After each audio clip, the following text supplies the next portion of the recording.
10 บาทเต็มที่พอจ่อยหลอกขายแต่ยกพุ่นออกไปเบิดแล้วบ่มีแม่ว่าแนวนี้นะโอ้แต่ว่าให้พอจ่อยขายของเนี่ยขอทุนอีกจัก1 ล้านเนี่ยนะโดยคันมีผู้ป่วยมาอยากปากขอเลยขอโทษขออภัยขอกับผู้ไหนเพิ่นก็ได้ขอกับบ่าวเวียง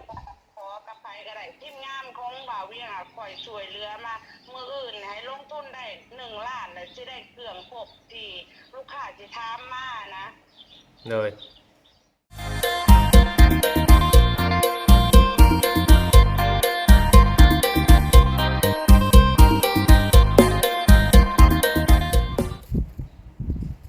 กับทักทายสบายดีเนาะพ่อแม่พี่น้อง FC กันเด้อสุคนพี่น้องเนาะทางฝั่งไทยและก็ทางฝั่งลาวเนาะแม่ FC ที่เขาให้กำลังใจบ่เวียงพี่น้องเนาะในช่อง YouTube ของเราเพียงใช้ใจกันโดยเนาะเพียงเนาะอีกเช่นเก่าเช่นเดิมพี่น้องเนาะเช่นเก่าเช่นเคยเมื่อนี้คือสิบ่ได้ออกไปทางใดพี่น้องอยู่ทางเพื่อนบ่เวียงกับบ่ค่อยสบายเนี่ยเนาะเพียงเนาะก็เลยอยู่เพื่อนนี่แหละพี่น้องเนาะหลังจากพาเมียไปทำธุระเนาะเพียงเนาะไปข้างนอกมาก็บ่รู้สึกว่าบ่ค่อยสบายบ่ง่ายๆจ้ะเนาะเพียงเนาะก็เลยอยู่เพื่อนพี่น้องเนาะบ่ได้ออกเฮ็ดคลิปแล้วก็บ่ได้ออกข้างนอกพี่น้องเนาะให้ FC ได้เบิ่งคลิปเบิ่งชมทางข้างนอกพี่น้องเนาะในช่วงนี้คือว่าคนนี้พี่น้องเนาะทางบ่เวียงเองก็บ่ได้ไปไกลพี่น้องเนาะบ่ได้ไปไกลหนึ่งมาก็ระยะทางเนาะเพียงเนาะเราก็ช่วงนี้มันก็ร้อนแน่พี่น้องเนาะถ้าว่าไปคนเดียวเนาะเพียงเนาะไปตรงค่ำตรงคืนมื้อนี้มันก็คือลำบากคือยากแน่พี่น้องเนาะคือยากคือลำบากแน่ทางบ่เวียงเองก็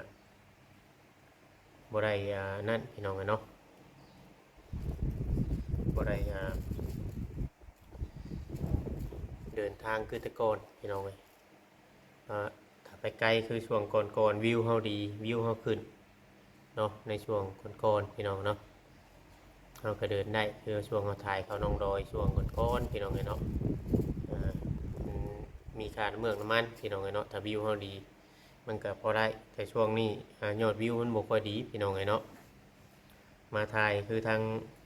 พอจอยทางไอ้หมดนี่ก็คนเบิ่งมันบ่ยาวพี่น้องเนาะคนเบิ่งบ่ยาวเวลาบ่สูงเวลาน้อยยอดวิวขึ้นหากคนเบิ่งน้อยมันก็บ่ได้เงินพี่น้องเนาะมันก็บ่ได้เงินก็ได้น้อยลงพี่น้องคือมื้อนี้เนาะก็เห็นอยู่ในคลิปเนาะทางงานพอจอยเราก็ออกงานออกการเราคือเก่าคนนี้พี่น้องเนาะออกงานออกการเราคือเก่าก็คือไปขายเครื่องคือเก่าเล่าเพียงเนาะคือทางเงินสาวนวลกับสาวมุกเนาะเห็นเพิ่นถ่ายลงเมื่อเช้านี้พี่น้องทางบ่เวียงเห็นคลิปเนาะ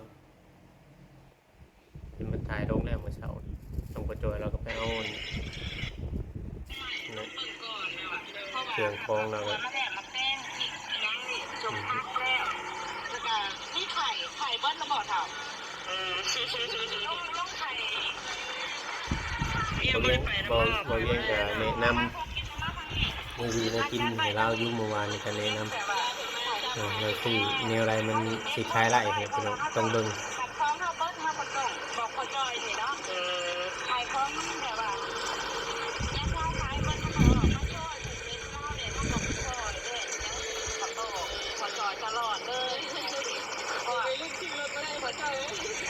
มีคนต้องคอยต้องห้วยเนาะเขาคอยขี่เขาจะขายเครื่องขายของได้เพราะว่าบางทีเราก็เป็นยังไงเงินตัวเองมันยังไม่ตื่นยังสีเขาคอยไปคอยเก็บคอยไปเนาะเขาเป็นประกาศไม่ข่าวใหม่ใจเย็นเนาะใจเย็นเขาข่าวไปเขาก็ไปเขาก็ได้สื่อแม่เขาผ่านแหละแล้วกูใหม่มากเขาก็ได้ค่ายดีกว่าเขาอย่างนี้สิเขาต้องแบบใส่ข้อคิดเนาะอย่างนี้อยู่นิ่งๆมาเด้อเจสันเนาะแต่พอจอยก็เก่งแล้วห่อติดข่าวติดน้ำไปเรียบร้อยเนาะมื้อนี้ คือเฮาได้แนะนำหั่นแหละพี่น้องเนาะวันนี้น่ะได้ถือข้าวถือหยังไปเมื่อวานนี่บ่ได้ถือข้าวถือหยังเนี่ยก็แนะนำอยู่ว่าการค้าการขายเนาะถ้าเฮาบ่เตรียมพร้อมทุกสิ่งทุกอย่างน่ะมันบ่มีผู้ใดช่วยเฮาเนาะพี่เนาะอยากกินเมียงอดหลายก็บ่ได้กองทัพมันต้องเดินด้วยท้องพี่น้องเนาะก็คือว่าคะแนนพี่น้องเนาะก็เราเห็นในคลิปเราเห็นในคลิปก็คือทางเอื้อยหมดเนาะตอนนี้ก็FCกับบ่ค่อยอยากนั่นปานใดเพราะว่าเราอาจจะเว้าหลายเพิ่นว่าเนาะบางคนก็เทไปว่าเนาะบางคนก็ว่าเราเว้าหลายได้ก็เราจะกลับมาเว้าเรื่องเงินพี่น้องเนาะเราจะกลับมาเว้าเรื่องเงินนำก็เลยเฮาก็จะได้บอกได้เตือนแล้วนำมาต่อไปเนาะพี่น้องบางเทื่อบางทีเฮาก็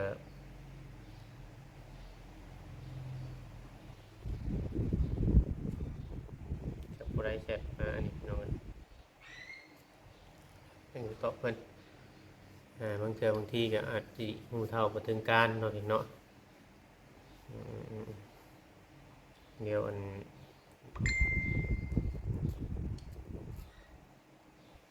พิ่นก็ตอบมันนี้ก่อนพี่น้องเนาะพี่น้องเนาะก็เลยนั่นพี่น้องก็เพิ่นโทรหาว่าเวียงอยู่มื้อเช้านี่เฮาก็บ่ฮู้ว่าเพิ่นมีเรื่องหยังเนาะพี่เนาะบางเทื่อบางทีถ้าคือเฮาเบิ่งในคลิปพี่น้องเนาะทางเอ้ยหมุดเราก็สิคาดหวังเนาะพี่น้องสิคาดหวังเพราะว่าเพิ่นล้มกับทางผู้รับผู้ใหญ่เนาะเพิ่นล้มกันตัวนั้นเฮาเพราะว่าผู้ใหญ่เพิ่นขอได้ล้มกันเนาะพี่น้องเนี่ยเราคาดหวังบางเทื่อบางทีเนาะการที่เราคาดหวังไว้เฮาก็บ่อยากให้เราเว้านะเราเว้าเราอยากเว้าโพดนะพี่น้อง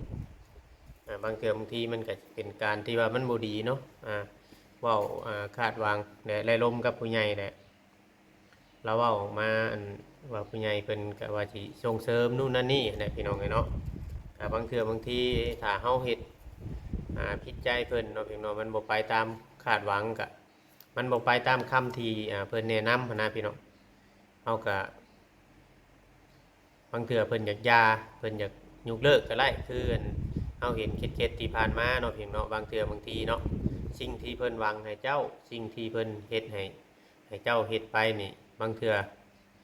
มันบ่ไปตามแนวทางของเพิ่นเนาะพี่น้องเพราะว่าเพิ่นก็ตั้งคำถามและตั้งข้อเสนอให้เจ้าอยู่แต่ว่าบางเทื่อน่ะมันบ่ได้ลังคิดแหละเฮาสิไปเว้าออกมาน่ะบ่ได้เนาะพี่น้องมันก็ต้องให้เข้าใจทางผู้หลักผู้ใหญ่เนาะพี่น้องเดี๋ยวเวียงสิโทรหาเบิ่งทางไอ้หมดว่าเพิ่นโทรมาหาเวียงถามมึงก่อนได้งานได้บ่แบบนี้นะเนาะพี่น้องเพราะว่ามื้อเช้านี่ยังบ่ฮู้ได้ว่าเราไปกับพ่อจอยบ่คือแนวใดคือเห็นอยู่ในซาเล้งเนาะพี่น้อง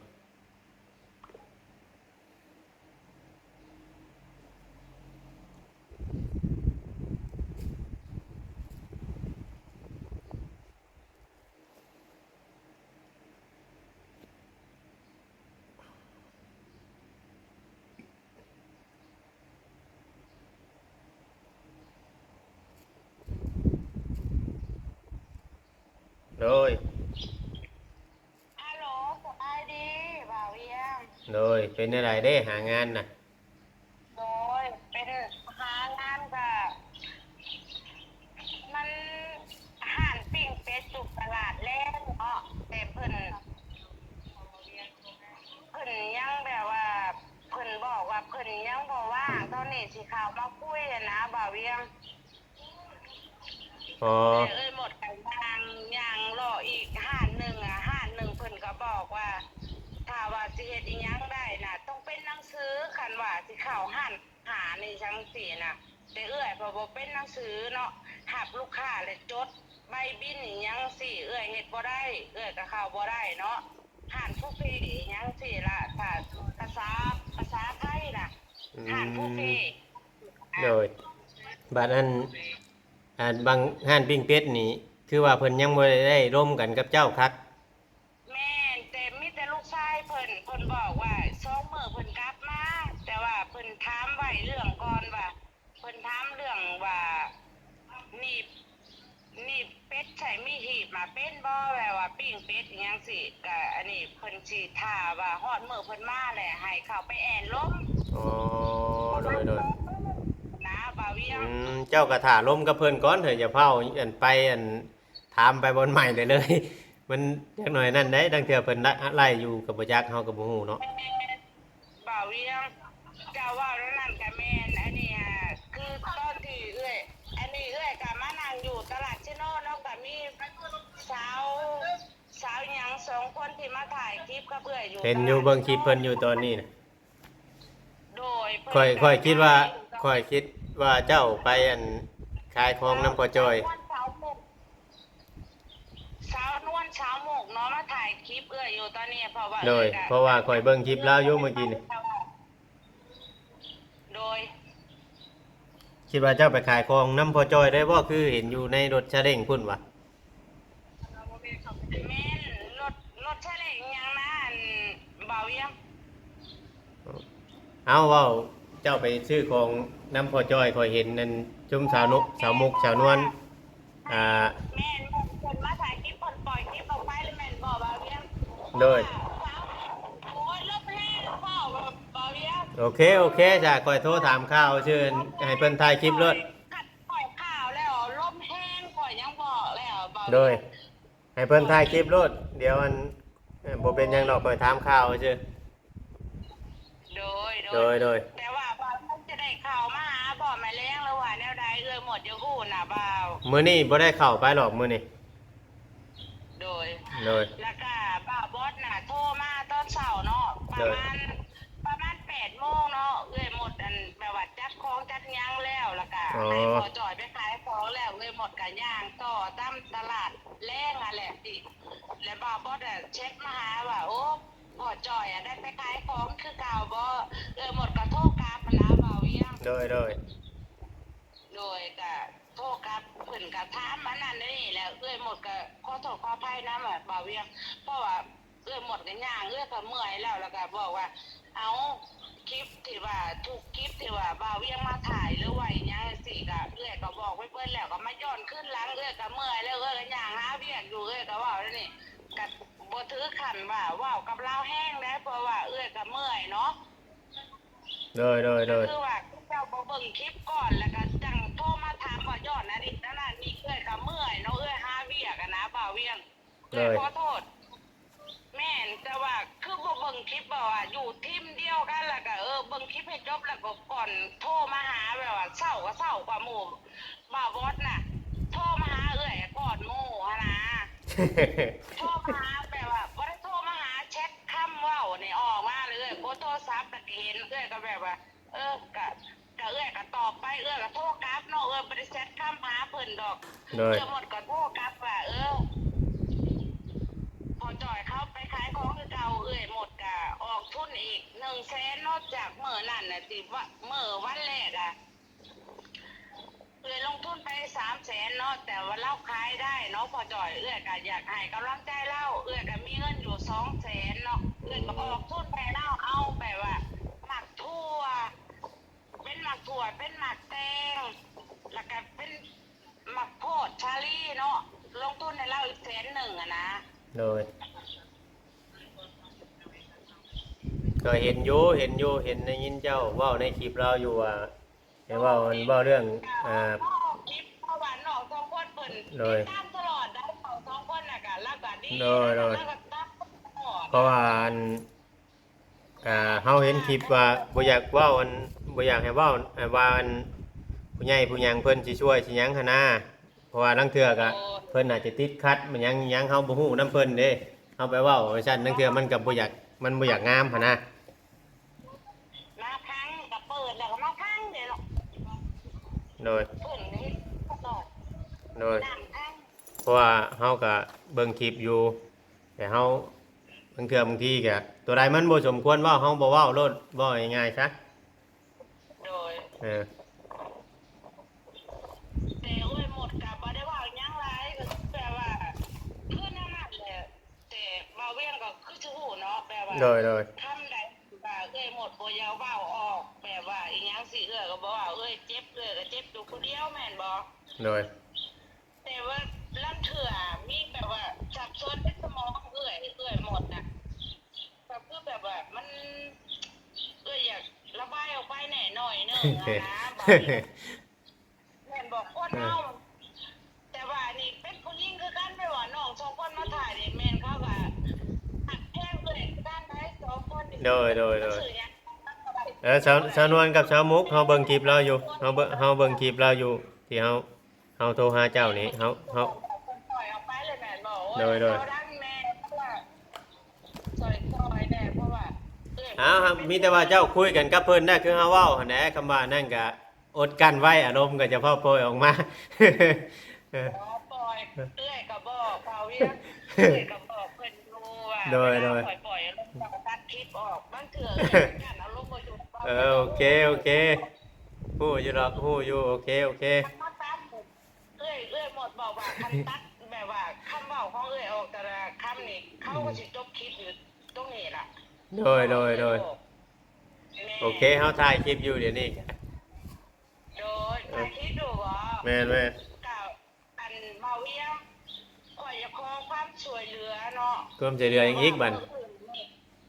มื้ออื่นนี่อยากได้จักแบบว่าลงทุนจักประมาณนึงนี่คือสิว่าเต็มที่พอจ่อยหลอกขายแต่ลงทุนออกไปเบิดแล้วบ่มีแบบว่าแนวนี้นะแต่ว่าให้พอจ่อยขายของเนี่ยขอทุนอีกจัก1 ล้านนะโดยคันมีผู้ช่วยมาอยากปากขอเลยขอโทษขออภัยขอกับผู้ใหญ่เพิ่นก็ได้โดยบ่าวเวียงขอกับไผก็ได้ทีมงานของบ่าวเวียงคอยช่วยเหลือมามื้ออื่นให้ลงทุนได้1 ล้านแล้วสิได้เครื่องครบที่ลูกค้าสิถามมานะโดยเพราะว่าพอจ่อยไปขายคือขาดบ่โง่มีเงินอยู่200,000ก็มาลงทุนอีกเอาบ่โง่ไปให้อีหยังสิแบบว่าจะขาดบ่ฮู้ก็เมื่อยแล้วนะเบาเวียงช่วยไปแม่ช่วยเหลือเปล่าโดยโอเคจ้าโอเคเดี๋ยวเฮาสิเว้าออกในคลิปนี่แหละมีแต่ว่าเจ้าล้มกันกับสาวๆเพิ่นเด้อสาวๆน่ะเข้าใจอยู่แล้วเบาเวียงนั่นแหละจังว่าเฮาถ่ายคลิปอยู่ดอกในไลฟ์ก็ถ้าว่าผู้ใหญ่เพิ่นจะนั่นเพิ่นก็เบิ่งในคลิปนี่แหละให้เพิ่นเบิ่งในคลิปนี่แหละโดยทางชูแหละแต่ชูทางนี้พอจ่อยชูไว้ได้แต่ว่าบ่มีทุนลงนี่นะบ่าวเวียงโอเคเดี๋ยวจังได้ใครเว้ากันถ้าเฮาได้เข้าไปก็เดี๋ยวจังได้เว้ากันใหม่โดยลมกันใหม่เพราะว่าจากคำขึ้นนี่บ่ได้มาหาหมดแล้วก็พอจ่อยบ่หรือว่าแนวไรสิมาถามเชิญบ่หรือว่าแนวไหนเดี๋ยวคำเฮาเข้าไปเฮาสิโทรหาตอนนี้บ่าวเวียงสายขอโทษขออภัยหากันมาแต่ซินูนี่หากระเด็นมาแต่ซินูมาเฮือนเด้อโดยมื้อนี้ที่ไปเฮือนแม่นติดเวียกโดยนั่งเบิ่งคลิปนั่งมาถามเรื่องเล่าบอกคนไม่ได้ทุนเท่าไหร่นี่นะบ่าวเวียง เดี๋ยวเพราะว่านั่งคลิปอยู่นั่งเบิ่งคลิปอยู่ก็เลยโทรหาเจ้านะเดี๋ยวสิโทรหาใหม่ซะเดี๋ยวสิเข้าไปหาใหม่เด้อประมาณซ้ำเก่าเมื่อวานนี่แหละประมาณ9ว่าเรามาประมาณซ้ำเก่าเมื่อวานนี่4:00 นปลายๆโดย4 โมงเนาะ4 โมงครึ่งแล้วบ่าวเวียงโดยบ่าวเวียงช่วยเหลือได้เด้อขอตามทีมงานนั่นแหละให้ได้1 ล้านน่ะลงทุนมื้ออื่นน่ะโดยโอเคเด้อโอเคกดเปื่อยแล้วตอนนี้อยู่หมดจิก็สิไปวันไหนแล้ว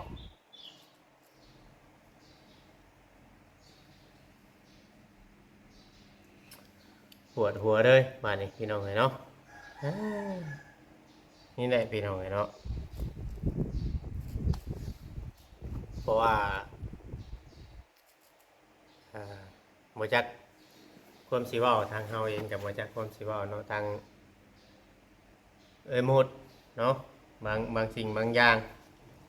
แล้วก็เว้าแบบเว้าแบบเปิดอดีนะพี่น้องเว้าแบบเป็นอดีนะเว้าแบบมีหยังก็เว้าออกมาโดดบางสิ่งบางอย่างอาจจะผิดใจทางผู้รักผู้ใหญ่เพิ่นเนาะเพียงเนาะบางเทื่อเนาะแต่นี่เฮาก็ให้ช่วยเนาะมาขอให้เฮาช่วยอีกทางบ่เวียงนี่ทางผู้รักผู้ใหญ่เพิ่นนี่ครับบ่เวียงก็เป็นสะพานบุญในทางผู้รักผู้ใหญ่เพิ่นนี่ก็หลายเติบแล้วพี่น้องเอ้ยเนาะก็หลายเติบแล้วเฉพาะทางเงินพอจอยทางเงินหมดนี้เนาะเพียงเนาะแต่ว่าเฮาก็ปวดหัวน้ำแต่ว่าเรื่องแบบนี้มันเกิดขึ้นพี่น้องนะFC หลายคนเพิ่นก็เห็นเนาะพี่น้องเพิ่นว่าเพิ่นเพราะว่าเพิ่นติดตามเบิ่งการเบิ่งเนาะเบิ่งให้ยาวๆถ้าว่าเฮาช่วยไปแล้วคือบ่เวียงเคยบอกเนาะถ้าเฮาช่วยไปแล้วอยากให้เพิ่นอยากให้เงินเพิ่นนี่ออกหลอกหรือว่าต่อยอดต่อผลได้เนาะพี่น้องเนาะแต่ว่าบางเทื่อบางทีน่ะสิ่งที่มันล้มเหลวล้มลุกคลุกคลานเนาะหลายเทื่อหลายที่หลายกับบางเทื่อเฮาก็บ่กล้าอะไรพี่น้องอันนี้บ่เวียงก็สิขอเว้านำผู้รักผู้ใหญ่ขอเว้านำ FC เนาะพี่เนาะบางเทื่อบางทีถ้าคือบ่เวียงเฮ็ดคลิปออกมานี่บ่เวียงฮู้แล้วว่าเพิ่นต้องการอีหยังตอนนี้นะบ่เวียงฮู้แล้วแต่เนาะถ้าว่าจะให้บ่เวียงเป็นคนไปขอนำผู้รักผู้ใหญ่โดยที่ว่าทางผู้ใหญ่เพิ่นบ่เอ่ยก่อนนี่บ่เวียงก็บ่กล้าคือกันพี่น้องเอ้ยเนาะเพราะว่าเจตนาของผู้ใหญ่เนาะเพียงเนาะถ้าเพิ่นสิช่วยไปแล้วเพิ่นก็คือว่าช่วยไปเพิ่นบ่เว้ายาวบ่เว้ายืดเนาะเพียงเนาะเพิ่นช่วยแต่เพิ่นก็คือว่าเพิ่นช่วยไปแต่เฮาทำหน้าที่นี่คือเป็นสะพานบุญเนาะเพียงเนาะผู้ใหญ่เพิ่นให้เงินมาเนาะเพิ่นให้ค่าน้ำเมืองน้ำมันเฮาหรือว่าเพิ่นเอาไปให้เขาเจ้าเด้อ3 ล้าน4 ล้านที่เราเคยเห็นผ่านมาเนาะเฮาก็ไปให้เขาเจ้าถ้าเพิ่นบ่ให้เฮาก็บ่ได้หลายหยังแต่ว่าเฮาก็ทำตามเจตนาเพิ่นเฮาเป็นสะพานบุญพี่น้องไงเนาะวันนี้ทางไอ้มดเรามาขอเงินอีก1 ล้านพี่น้องไงเนาะขอความช่วยเหลือขอเงินอีก1 ล้านคือว่าเวียงว่าไปนั่นแหละพี่น้องไงถ้าเฮามีเงินหลายหรือว่านู่นนั่นนี่เฮาก็สามารถที่จะไปต่อยอดอยู่ทางอื่นได้สามารถที่จะไปหาคลิปแถวอื่นได้แต่ขอจากเฮาเองนี่บ่มีบ่เวียงก็เลยบอกรถคือเมื่อวานนี้บ่เวียงก็ได้ซื้อเครื่องซื้อของซอยทั้งปจอยก็อุดหนุนเราแล้วก็พร้อมสอนเราให้เราพักหลานตัวเองเนาะเพียงเนาะแต่อันนี้ก็ผู้รักผู้ใหญ่นั่นแหละพี่น้องไงเนาะ